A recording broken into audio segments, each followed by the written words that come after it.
The overall goal of this procedure is to measure retinal blood flow in mice.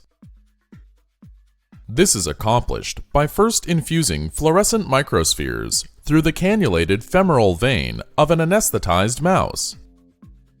The second step is to video record the microspheres flowing through the mouse's retinal vessels. Next, infuse fluorescent dextran through the femoral vein and capture video as it flows through the retinal vessels. The final step is to measure microsphere velocities and vessel diameters from the recorded videos for a calculation of retinal blood flow.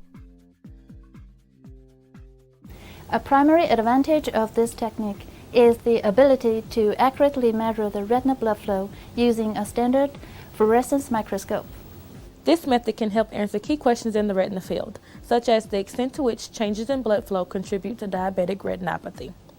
Although we will be demonstrating this technique in the retina of a mouse, the general method can be used in other tissues and also in rats.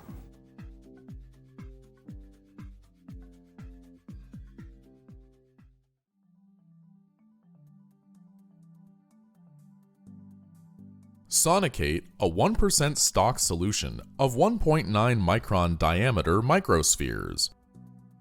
Withdraw 10 microliters of the stock solution into a 300 microliter syringe.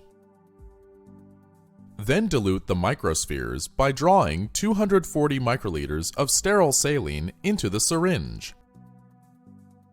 Next, prepare a 50 microliter solution of fluorescent dextran, dissolved in enough sterile saline so that the injection